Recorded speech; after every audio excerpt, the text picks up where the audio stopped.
समुद्र की तरह मेरे में समा जाओ, फिर संसार में मत भटको। भगवान हम सबको दुनिया का प्रलोभन देते हैं, उसका फल ये नहीं है कि वो प्रलोभन से आपको सुखी चाहते हैं। वो चाहते हैं कि देने वाले की ओर तो कभी थैंक्स करो। ये तो देने वाला फिर कहाँ गया वो भी मालूम नहीं होता है ना। तो थैंक्स माने हे भगवान तुम्हारी कृपा है, तुम्हारा सानिध्य है, तुम्हारे अनुग्रह से मिला है, तो मैं आपको कभी भी ना भूलूं ऐसा मुझे विश्वास दो। और मुझे ये विषय तब तक दो जब तक आपकी स्मृति बनी रहे। आपकी भी स्मृति होती हो तो मुझे ये जगत का कोई वैभव नहीं चाहिए। ऐसा प्रेम भगवान के लिए होना चाहिए। तो आप जो पचाने लायक होंगे वो सुख भगवान आपको देने में कोई कसर रखने वाले नहीं है, क्योंकि उनको देने से कुछ कमी होने वाली नहीं है। हो गया ना। बाकी ये कोर्ट कचहरी है सब जीवन में ठीक है, प्रारब्ध के अनुसार चलता है, लेकिन वहां अपना सुख का थोड़ा बलिदान देकर भी वहां से हट जाना ही बेटर है। हम तो इतना ही कहेंगे कि इतना समय भगवान के लिए बिताओगे तो उससे ज्यादा ऐश्वर्य वो दे देंगे। और हो सकता है कि यहाँ हम हजारों पूनम भरें तो भी हाथ जोड़ के वापस आना पड़े। तो बेटर यही है, थोड़ा लेट गो करते हुए भी जीवन का निर्णय बना लेना चाहिए। ज्यादा मूल्यवान समय को कोर्ट कचहरी और दुनियादारी में नहीं बिताना चाहिए। बोलो, इससे ज्यादा समाधान और क्या हो सकता है? क्या आपके भाग्य में जो सुख लिखा है वो कोई छीन सकता है? तो सामने वाला आपसे क्यों छीनेगा और कैसे छीन सकेगा जिसके लिए आप लड़ रहे हो?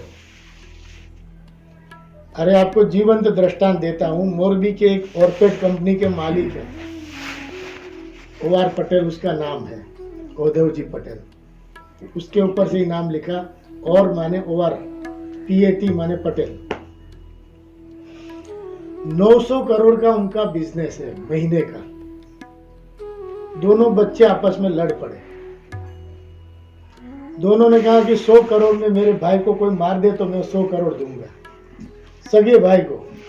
और बड़ा भाई कह रहे मेरे छोटे भाई को मार दे तो मैं 100 करोड़ दूंगा। दोनों 24 घंटे रिवॉल्वर लेके घूमते थे। एक बार दोनों सामने आ गए, लेकिन अच्छा था स्तंभ था, नहीं तो फायरिंग हो जाती। बीच में मां आकर खड़ी रही 5 लीटर केरोसिन लेकर। यदि तुमने किसी ने भी फायरिंग किया तो मैं जल जाऊंगी।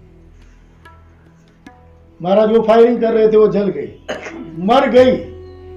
ये सत्य घटना बोल रहा हूं, इसी युग की, इसी 30 साल पहले की घटना बोल रहा हूं। बाद में वो सब अस्थि विसर्जन करने आए, वहां बड़े बड़े संत भी समझाने आए। फिर दोनों ने एक दूसरे की क्षमा मांगी, साथ में भोजन किया। क्या फायदा? संत चरण उनके पास जाकर बोले कि लो ये 900 करोड़, लेकिन आज से दोनों एक होकर जियो। दोनों रोने लगे, कह रहे हम पैसों के लिए ऐसा कर रहे थे। संत आए तो सब दूषण छूट गया, पैसा भी छूट गया। सामने से कहने लगे नहीं नहीं तुम 900 करोड़ रखो, वो कह रहे नहीं तुम रखो। लो, तो क्यों लड़ रहे थे? और लड़ रहे तो क्यों मां का बलिदान दे दिया? आवेश कभी भी शांत नहीं होता जब तक संत और सत्संग ना मिले।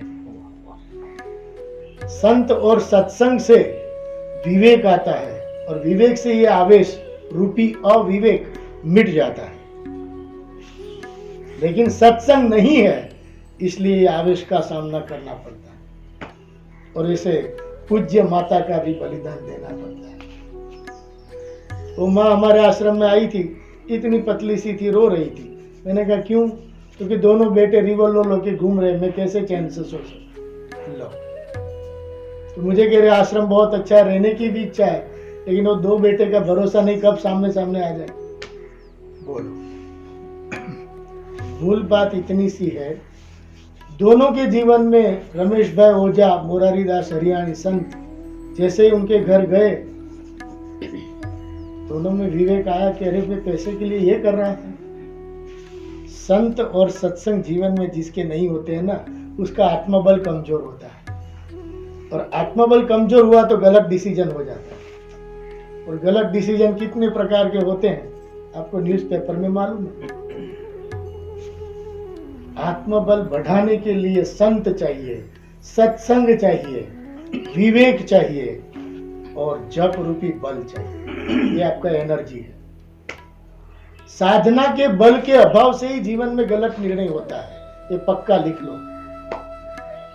जिसके जीवन में साधना नहीं है, संत नहीं है, सत्संग नहीं है, वो भटक जाता है, क्योंकि उसको दिशा देने वाला कोई होता ही नहीं, तो वो अपना मन मानी कर लेते हैं। नया विचार ही नहीं मिलता, तो फिर जो विचार भीतर है वही डिसीजन होगा। ठीक।